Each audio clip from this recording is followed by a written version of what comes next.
Vous essayez d'entretenir par des éléments dont on ne comprend rien, nous présenter un schéma qu'on connaît par cœur, enfin bref, parler de tout sauf du problème est en fait une forme d'aveu de la lutte que le Parlement en fait engage contre le lobby bancaire, et il faut bien lire une partie de Bercy visiblement, et peut-être ailleurs, sur cette fraude. Voilà, c'est pas nouveau. Ça fait depuis 7 ans que le Parlement essaie de combattre cette fraude, et par tous les moyens. Chaque année, on nous explique que c'est très compliqué, qu'on ne peut rien faire, faites-nous confiance, on va le faire par nous-mêmes et tout. Ce que prouve le rapporteur Husson, et ce qu'il a dit dans ses 5 heures d'audition, c'est que tous les fonctionnaires qu'il a identifiés lui ont dit que jamais vos prédécesseurs et aucun ministre ni aucun service n'a donné d'instructions pour lutter contre la fraude Cum-Cum. Il le dit noir sur blanc. Oui, c'est ce qu'il dit. Oui, c'est ce qu'il dit. Alors, si vous le découvrez aujourd'hui, c'est grave. Si vous le découvrez encore aujourd'hui, c'est grave. Parce que c'est écrit noir sur blanc dans les déclarations de verbatim du rapporteur général. Donc soit c'est vrai, soit c'est faux. Mais il y a un moment, on ne peut pas ne jamais rien répondre sur rien et renvoyer à des éléments qui n'existent pas, avec des dates imaginaires, pour se rendre compte au bout d'une demi-heure d'audition que vous parlez d'une décision du Conseil d'État qui n'est pas en cause aujourd'hui et qui n'a aucun lien avec la décision de l'Assemblée. Donc ça fait 7 ans qu'on essaie de mettre fin à cette fraude. Enfin, moi, j'étais pas là, mais moi, je reconnais le travail des autres parlementaires à l'Assemblée et au Sénat qui essaient de le faire. Donc ça veut dire qu'en fait, depuis 7 ans, le lobby bancaire fait tout pour qu'on ne le fasse pas, que vos services, en tout cas une partie de vos services et de vos prédécesseurs étaient visiblement complices pour ne pas le faire. C'est enfin voté en CMP, d'une façon extrêmement claire, comme l'ont dit le Président et le rapporteur général, et vous l'avez dénaturé, et sans nous le dire. Parce que si le rapporteur Husson n'avait pas fait son contrôle sur pièce et sur place, on serait arrivé aux discussions budgétaires, et puis on aurait découvert que ce qu'on a voté de manière unanime l'année dernière n'aurait pas été adopté parce que vous avez décidé de ne pas le faire suivre. Et vous n'avez aucune autorité, monsieur le ministre, même si le Conseil d'État vous avait donné un avis, ce qui n'est pas le cas, même si la Fédération bancaire dit bien ce qu'elle veut, même si vos services font bien ce qu'elle veut, pour ne pas obéir au Parlement. Donc ce n'est pas une question technique et de savoir la date de machin, le papier du bidule. C'est une question du respect de la démocratie. Nous avons voté contre la fin de cette fraude. Vous avez fait une disposition qui ne respecte pas l'avis du Parlement. Et vous n'avez d'ailleurs pas répondu à la question du rapporteur général. Est-ce que oui ou non vous avez respecté ce qu'on a voté ici? Non. Et si vous ne répondez pas, c'est que vous savez que c'est faux. Merci. Je vous laisse la responsabilité de votre guerre contre les banques et contre Bercy. Je pense qu'il y a des guerres plus utiles, mais chacun ses guerres. Considérer que nous n'avons pas lutté contre les Cum-Cum, alors que depuis 2017, nous avons 4,5 milliards d'euros, 4 500 millions d'euros de redressement. Je ne sais pas qui ne comprend pas, monsieur le député, mais je pense que ce chiffre et cette date sont d'une clarté limpide. Et je le redis publiquement, évidemment, il faut lutter contre cette fraude. Et j'ai évoqué tout à l'heure l'espoir que les établissements bancaires eux-mêmes, après ces redressements, ont veillé à ce que leurs collaborateurs ne s'y prêtent pas. Je pense qu'on ne peut pas être plus clair. Mais si vous ne me comprenez pas... Je vais le dire clairement. Là, ce dont on assiste et ce dont vous êtes en train de vous rendre compte en direct, c'est que vous, les services, ont été l'auteur d'une escroquerie à la fois démocratique et fiscale. Parce que la volonté du législateur, c'était de dire il doit y avoir un impôt à la source qui soit retenu sur les dividendes pour empêcher le fait qu'on puisse avoir cette fraude fiscale. Cette fraude fiscale, vous reconnaissez qu'elle existe à hauteur de 4,5 milliards d'euros. Des banques vous ont demandé d'agir, et vous l'avez dit, puisque vous l'avez même reconnu tout à l'heure, qu'il y avait eu beaucoup d'émois dans le secteur bancaire, que vous avez été très sollicité. La réalité, c'est que vous avez cédé aux intérêts financiers et que vous avez obéi aux demandes qui vous ont été formulées par des banques. Mais ce que vous dites est, totalement inacceptable. Il n'y a aucune escroquerie fiscale, monsieur le député, puisque, encore une fois, j'espère avoir démontré que toute fraude au Cum-Cum peut être poursuivie, identifiée, et que nous avons déjà poursuivi pour 4,5 milliards d'euros, ce qui n'est pas une petite somme, vous en conviendrez, et la possibilité de poursuivre les fraudes demeure.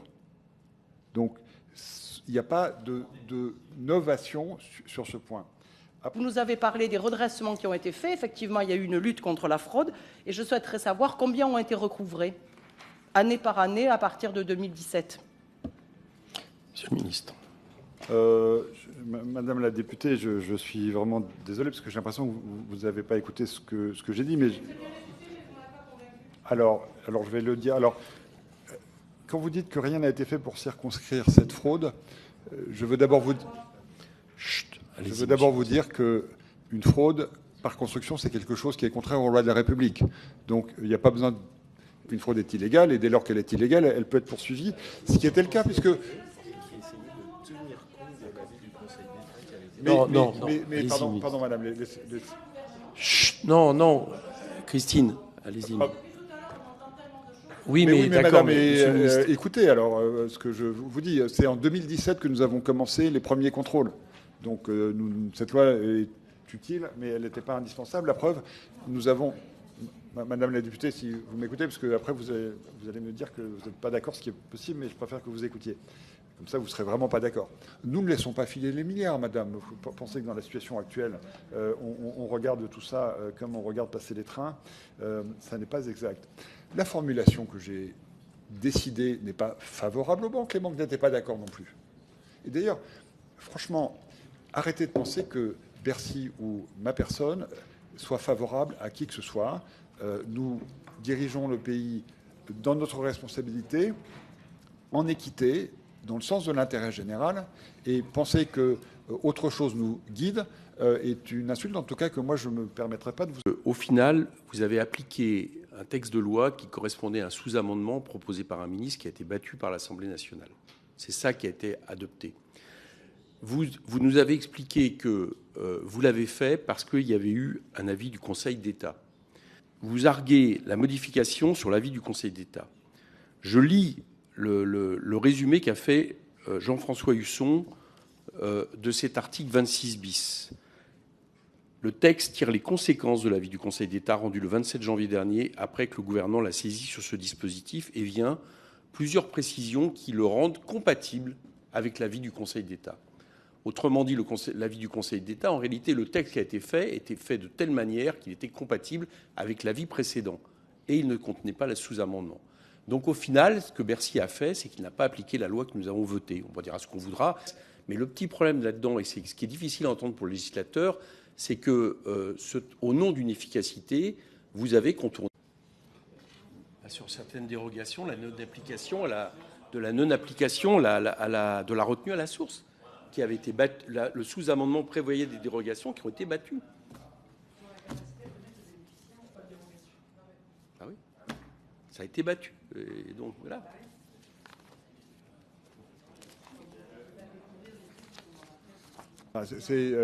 Enfin, à la fin, voilà, c'est ça que j'aimerais... non, mais à la fin, monsieur le ministre, je vous dis ce que vous avez fait. Les services de Bercy ont appliqué ce qu'ils souhaitaient voir appliquer, sauf que c'était contraire à nos débats. Donc, voilà, j'en tire la conclusion. Ne cherchez pas, c'est ce qui a été fait. Et c'est problématique pour nous d'entendre ça, parce que je me rappelle c'est une décision de l'Assemblée qui avait été prise. Et voilà. Et donc, je pense que... Mais il a été rejeté. Mais non, encore une fois, enfin, il y a un élément de la loi que le BOFIP contredit. J'admettrai que nous avons un problème. Dans ces cas-là, je serais contente que si ça se vérifie, vous allez appliquer la loi. Je pense que ça serait... Et le Conseil d'État a estimé qu'il ressort du texte même de la loi votée, à la fin, modifié par le sous-amendement du Sénat, qu'elle n'impose pas à un établissement payeur d'appliquer à titre conservatoire la retenue à la source. Monsieur le ministre, juste précision, le Conseil d'État, c'était avant le vote de la loi. Ce n'était pas après le vote de la loi. Donc c'est toute la différence, parce que le Conseil d'État a donné une interprétation par rapport à un texte qui n'était pas encore voté. Suggérer aux législateurs de boucher le trou. C'est ce qui a été fait par l'amendement Husson. Oui. Oui, mais le texte antérieur du BOFIP, pas celui qui est sorti là il y a 2 mois, 3 mois. Le texte du BOFIP sorti il y a 2 mois s'appuie sur un avis demandé au Conseil d'État qui a été basé sur la loi votée. Cet avis du Conseil d'État, nous vous l'avons transmis. Et donc, le Conseil d'État se prononce sur la loi votée. Moi, je ne connais que la loi votée. Effectivement, en plus, je n'étais pas parti au débat parlementaire à ce moment-là. Mais enfin... Non, mais la clarté des dates, elle est très claire, mais les équipes vont me donner même la date de... Et je veux bien qu'on me le transmette, alors, parce qu'on ne me l'a pas transmis. Vous n'avez pas, d'accord. Voilà. Donc, l'avis du Conseil d'État est... Pardon. L'avis du Conseil d'État est effectivement avant la CMP et le vote de la loi, mais sur cette disposition, ça n'a pas été modifié. Alors, donc c'est avant. Okay. Alors donc, c'est sur la disposition... Enfin, c'est avant. Le Sénat et la commission mixte paritaire ont refusé l'interprétation que votre prédécesseur, c'est pas vous, votre prédécesseur a voulu donner au texte du Sénat par ce sous-amendement. Et ce sous-amendement a été rejeté. Je vous ai lu l'extrait concernant les marchés réglementés, c'est très clair. Et d'ailleurs, mon homologue du Sénat me l'a confirmé. Attends, on va laisser répondre le ministre, mais sur les deux éléments, il y a le sous-amendement, et je confirme, que là je viens de le revérifier, que c'est le Conseil d'État avant le vote des modifications de la loi par la CMP. Il n'y en a pas eu après. S'il y a fraude, eh bien, les banques elles-mêmes se sont enrichies. Et est-ce que vous avez une idée, on posera la question tout à l'heure à la Fédération française des banques, de combien annuellement les banques touchent de commissions sur ces montages ? A été voté. Quand il a fait son contrôle sur pièce et sur place, le rapporteur général Jean-François Husson a indiqué, je le cite, que le lobby bancaire avait demandé à Bercy de prévoir des cas de non-application de la retenue à la source. Donc moi, je voudrais savoir quelles ont été ces interventions. Ont-elles pesé dans le choix d'interpréter le dispositif de lutte contre la fraude dans un sens contraire à ce que préconisait l'administration fiscale ? Et comme la FBF, est-ce que vous considérez également qu'il est tout à fait acceptable d'autoriser des exceptions dans la pratique des CumCum ? Soit et je n'ai pas une réponse certaine, mais cette fraude ayant été débusquée, étant poursuivie par le parquet national financier, si on considère qu'elle se poursuit avec ampleur, c'est que nous avons un problème dans l'attitude de nos banques. Et moi, je ne crois pas que ce soit le cas. Donc je pars du principe que les dirigeants et les conseils d'administration des banques en question, ayant vu ces fraudes dans leurs établissements, ont fait en sorte d'y mettre fin. Mais je comprends que vous allez auditionner la Fédération bancaire française, donc il faut leur demander. Donc je pars du principe que la police étant passée, l'ordre règne. Olivier Marlex, mais il se trouve qu'un article du Monde explique aujourd'hui qu'il y a eu 12 agents de la Direction générale des finances publiques qui se sont suicidés en 6 mois, que 8 autres ont tenté de mettre fin à leur jour, pas mal sur leur lieu de travail. Je sais que demain, vous faites une réunion de travail, c'est annoncé par Le Monde. Je voulais savoir si vous aviez déjà des choses à nous dire sur ces chiffres qui sont assez effrayants. Je crois que chacun en convient. Donc c'est une situation que nous suivons, que je n'estime pas liée à des raisons ni d'organisation, ni de charge de travail, ni de management. Allez-y. On connaît tous les cas individuels, donc il n'y a pas d'enquête à avoir. Et je sais, moi, le détail des cas, et simplement, je ne souhaite pas le partager pour des raisons de pudeur vis-à-vis des personnes.